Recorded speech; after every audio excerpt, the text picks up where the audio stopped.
ที่คณะผู้แทนคณะโฆษณาอบรม3แขวงภาคเหนือของลาวได้เข้าร่วมกองประชุมพบปะแลกเปลี่ยนระหว่างคณะผู้แทนคณะโฆษณาศึกษาและคนขวยคณะภาคแขวงเดียนเบียนเวียดนามโดยการอกต้นรับอย่างอบอุ่นของสหายวือบังกรรมการประจำภาคแขวงหัวหน้าคณะโฆษณาศึกษาและคนขวยประชาชนคณะภาคแขวงเดียนเบียนแห่งโซเวียดนาม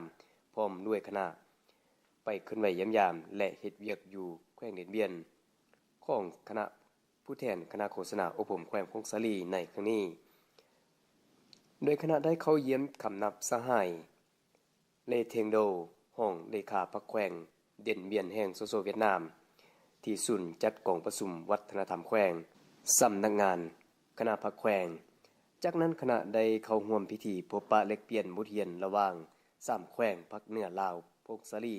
อุดมไซและหลวงพระบางกับคณะโฆษณา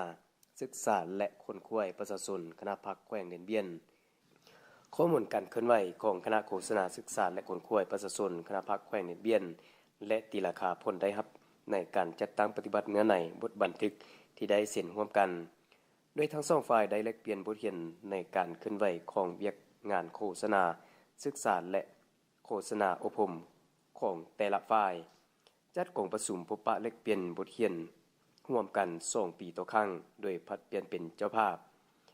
ในพิธีสายนางพลสวรรค์ศักดิคุณกรรมการภาคแขวงหัวหน้าคณะโฆษณาอบรมแขวงพงศาลีได้มีคำเห็นต่อพิธีเชิงสหายได้รายงานสภาพยุทธพิเศษและการพัฒนาเศรษฐกิจสังคมและเวียกงานโฆษณาอบรมของแขวงพงศาลีการพบปะครั้งนี้คณะโฆษณาอบรม3แขวงภาคเหนือลาวกับคณะโฆษณาศึกษาและคนขวยประชาชนคณะภาคแขวงเดียนเบียนเห็นดี10ต่อร่วมมือกันยู่แห่งเวียกงานโฆษณาศึกษาเกี่ยวกับมวลเชื้อไมตรีจิตมิตรภาพอันยิ่งใหญ่ความสามัคคีพิเศษและการร่วมมือรอบด้าน10ต่อร่วมมือแลกเปลี่ยนข้อมูลข่าวสารประสบการณ์และการประสานสมทบในของเขตการเคลื่อนไหวโฆษณาศึกษาโฆษณาอบรมยู่แห่งการโฆษณามักผลจัดตั้งปฏิบัติ